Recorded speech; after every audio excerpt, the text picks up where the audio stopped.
Hey guys, King of Early here, back with another episode of Dragon Warrior.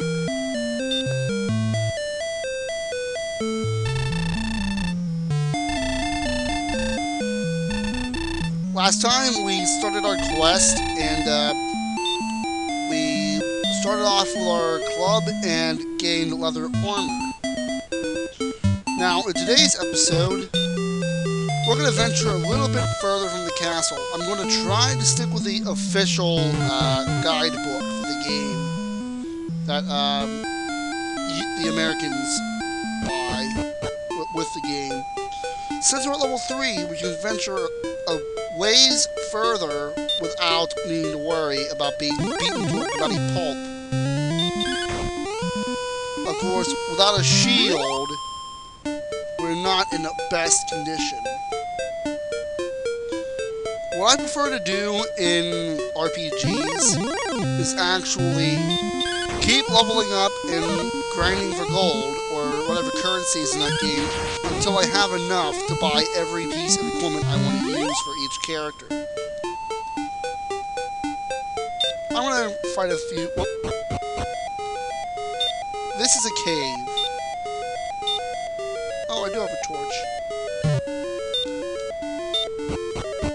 Torches don't last forever, and they only work once. Here we get a ghost. Another long-time enemy in the series. Although, I don't remember ever seeing these guys in the main series. Whoa, holy cow. I wasn't paying attention. But I don't remember seeing much of these guys after the first game, really. Although they are present in the sub-series a lot. Yeah, those guys hurt a lot more than I thought they would. And I forgot to set the timer again. I'll just eyeball it. Actually, I can start it now. I'll just end it after 20 minutes of that.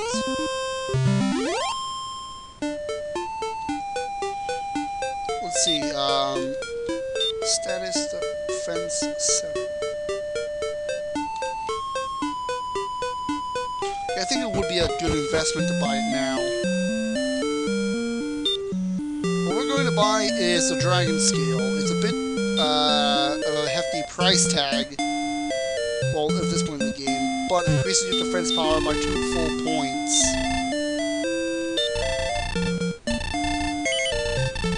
Of course, you have to equip it first.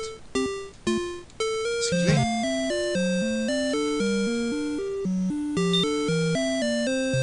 But we want to go to that cave. There's just a couple things in there that we should really take a look at.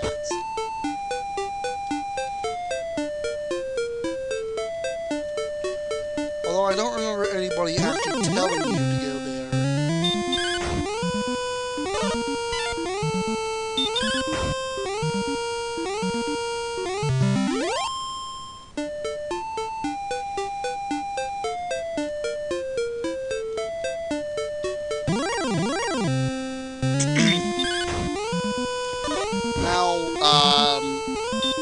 Based on my knowledge, there are a total of 4 versions of this game.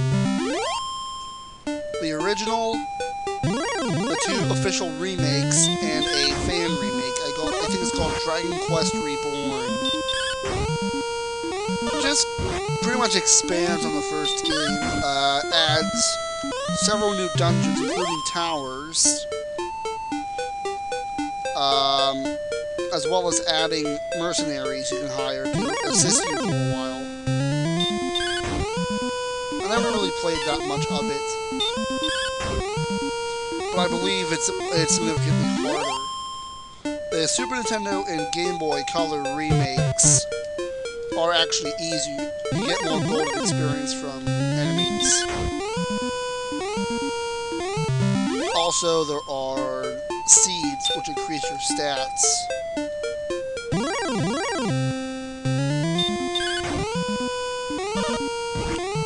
Oh boy.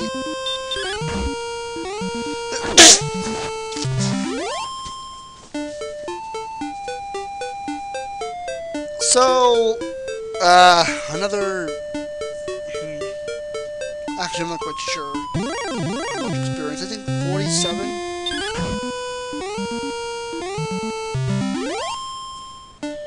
Although I don't like the look of our MP.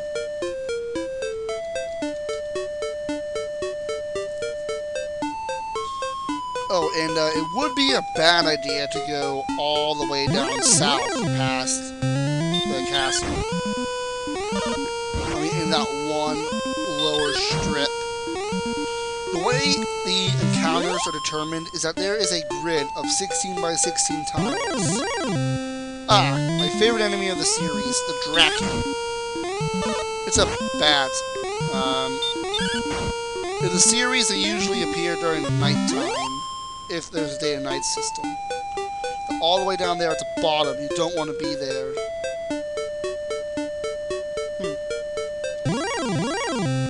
Enemies that are the next set of enemies you fight. In fact, enemies across the first bridge, actually, we fight there. It's how the map's been divided up, but for the most part, NES games, NES RPGs in general, are fairly good with that.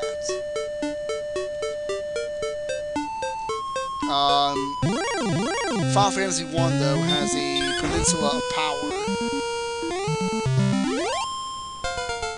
There we go, level up. Response speed increased by 2, hit points increased by 6, magic increased by 11, holy cow. I'm starting to think I misread it. Learn a new spell, Hurts. Now it does pretty much exactly what it says. It hurts an enemy. The manual, actually, I'm not sure if it's the American one or not, but it says it flings a fireball, pretty much. You don't really even need to use it in...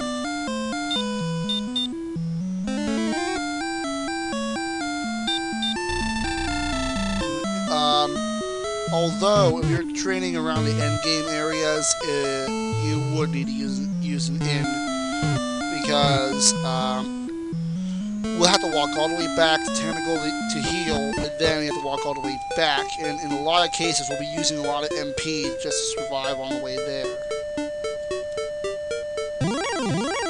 But technically speaking, we are actually a little bit over-leveled if we're going by the American manual.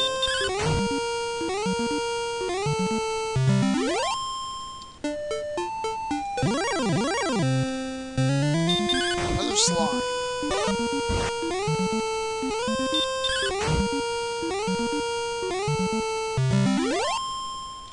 I have played and actually almost finished the Super Nintendo version of this game. At least I think I got almost to the end. Yeah, I remember getting one particular item.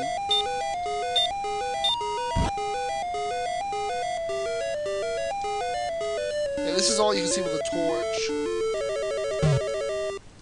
Oh darn, I made a wrong turn.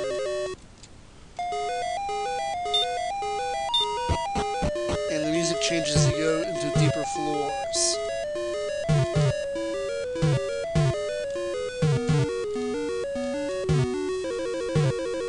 I've actually been through here so many times, it's pretty much muscle memory. In here, we find the tablets. I am Erdrick, if thou art my descendant. 3 items were needed to reach the Isle of Dragons, which is south of Breckenridge. I gathered these items, reached the island, and there defeated the creature of great evil. Now I have entrusted the 3 items to the 3 worthy keepers. Their descendants will protect the items until thy quest leads thee to seek them out. When a new evil arises, find the 3 items, then fight. Unfortunately, we can't take it with us. In the remakes, though, it's much more impressive. The tablet is actually there on the map. Actually, a monument to Erdrick. As opposed to just a chest with a tablet that we can't even carry thrown in.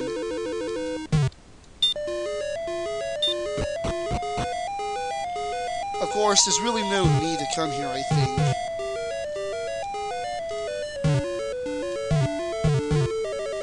All it does is just tells you how to get apparently to Charlotte Castle. But of course, at this early point in the game, there's really no chance of you surviving anything even remotely close to what appears there.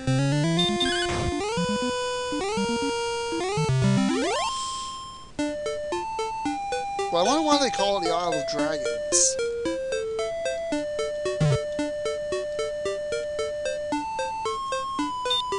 So let's say we got 36 gold. Let's take a little trip up north to Garenham. It's around this level that the American guide suggests we go there.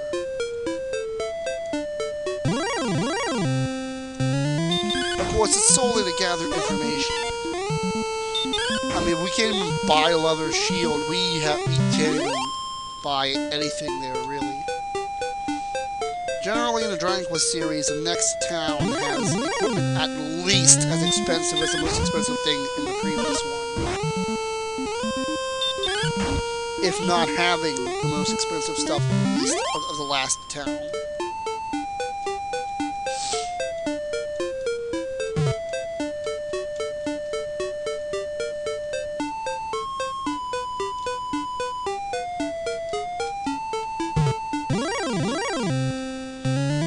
We got there almost unscathed. That usually doesn't happen.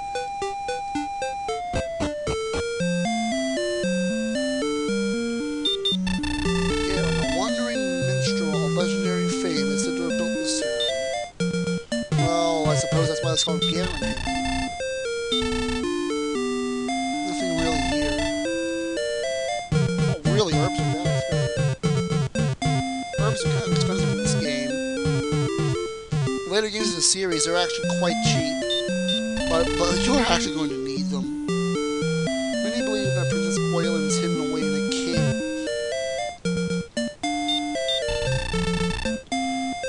Heard of one named Nestor? Dost thou know such a one? I think there's a bit of an Easter egg, I think. Let's see what you got. Club, copper sword, armor, and a half plate. Holy cow, that's expensive.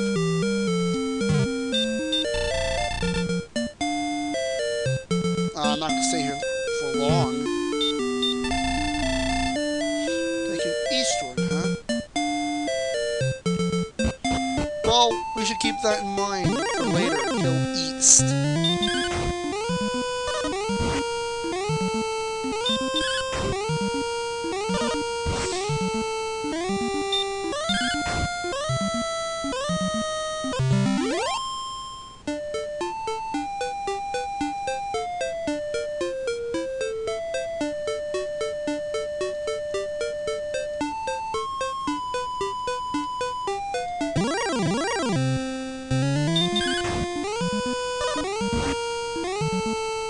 We don't want to go south from Garenham. We would find the same enemies or worse than we would when we go east. The game guide recommends level 5. I think to go there. 5 or 7. Yeah, I believe it's 7. Because even on that level, some of the tougher enemies give you quite a hassle. It's nice getting a high encounter rate when we actually want enemies. I'm looking at you, Earthbound Zero.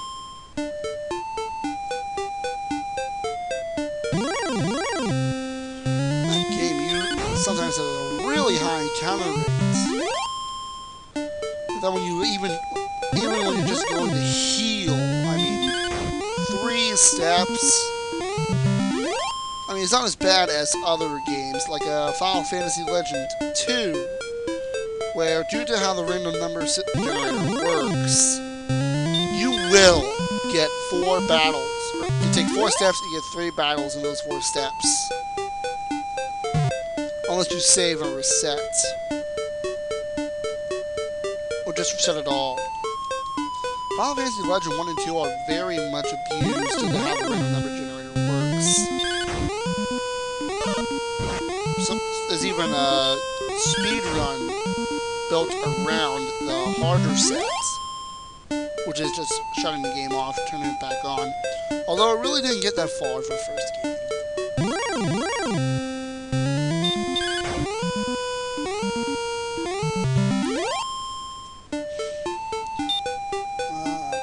I don't even know how much experience we need.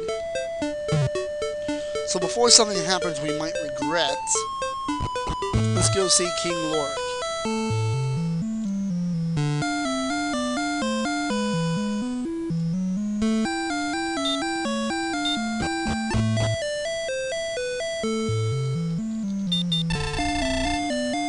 Okay, 41 more. Holy cow, 110.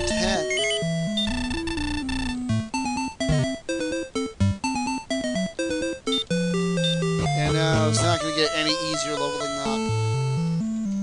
In fact, in the later levels, 20 and up, it'll take over an hour, even if you know exactly where to get good level ups from, or a lot of experience easily. It'll still take you a couple hours to get one level. And it's for that reason that time between episodes will increase. And if I want to record an episode, but it's going to be, but I'm not quite at the level that I want to be, or I don't have enough gold, I'll just record something like Tekken instead. Of course, if it's in the future, I probably would have already finished Season 2, if not Season 3 of Tekken. Ah, jeez.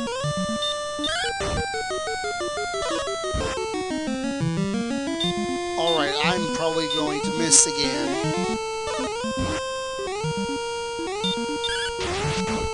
Ha! Excellent move. Unfortunately, in this game, excellent moves can be dodged. After the first game and all the way up until 9, you can no longer dodge a critical hit. Critical hits cannot be dodged, or at least it hasn't been seen being dodged.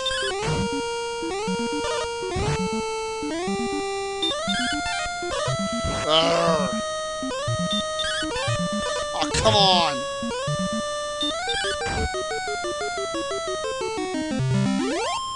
Alright, next time I see a ghost, I'm just gonna hurt it. 9 actually adds functional shields. Every game up until 8, all the shield does is just increase your defense and any special effects it has. In 9, shields can actually block attacks, which is probably why critical hits can be dodged. Here we are, a magician. These guys I can best describe as angry cloaked black mages trying to use a shining finger. And as you can see, they will hurt you back. Actually, they'll hurt you regardless of whether or not you hurt them first. I'm afraid to use hurt because I think I'll waste the MP. But wow, look at that gold! You only need to kill about 100 of them to get everything at Garenham. I think I'll return the tentacle. Yeah.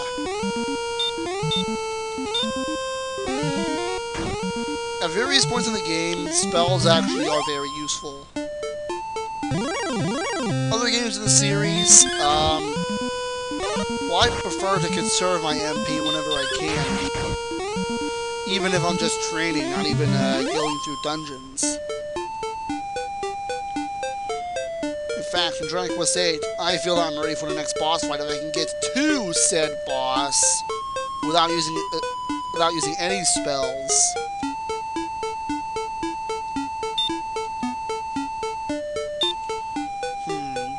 Oh, we have enough for the small shield now. I may refer to it as the leather shield because in the American manual, it looks like a leather shield.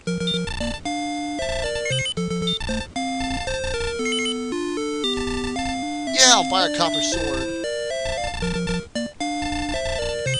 I don't have enough money. Fine, take my horned helmet. I mean, where are you going to find another one of these in 1,000 years? They actually look a lot more impressive on the Super Nintendo remake, which unfortunately, America didn't get it.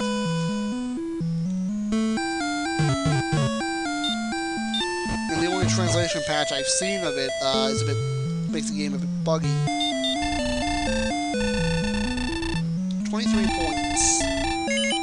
Yeah. Yes, I want to continue my quest. But I want to show you what will happen if you push your luck and tempt the fates. Or feel a bit cocky and go ahead of wherever else.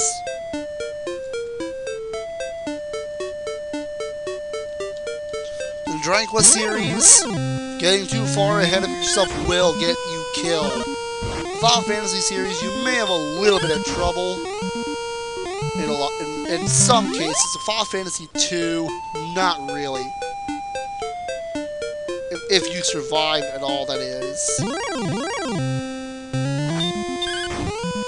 Final Fantasy 2, holy cow, you get one misstep and you're gonna fight a lot of powerful enemies you have no hope of defeating.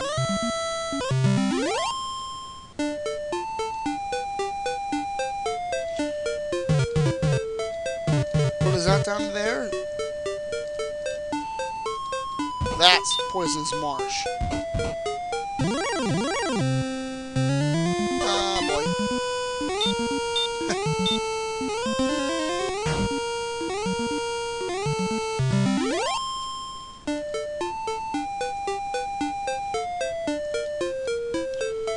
Let's cross the bridge. Oh, we got stopped.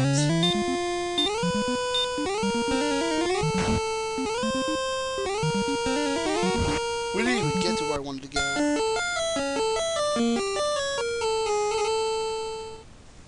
And that's pretty much what happens when you die in this game. Thou shalt not have taken thee, Arlia. I will give thee another chance. You reach the next level of experience. 17. Now go, Arlia. Yeah, we lost half our gold. Later on in the game, it's much more devastating. Of course, I'm not going to save losing half of my gold. I'm just demonstrating what will happen. Now, there is another thing I do want to show off. Why exactly you don't want to go down to the last strip.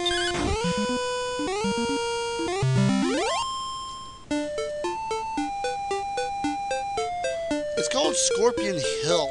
I wonder why. Oh, nuts! A magic dragon. If you're foolish enough to get up across that bridge to the east, this is really the only way you can deal with a magic dragon. Well, yeah, you do hurt it. Doesn't have that much health. Well, enemies in this game can spawn with as little as 75% health, depending on the enemy. I guess that's why they call it Scorpion Hill. And wow, 5 damage.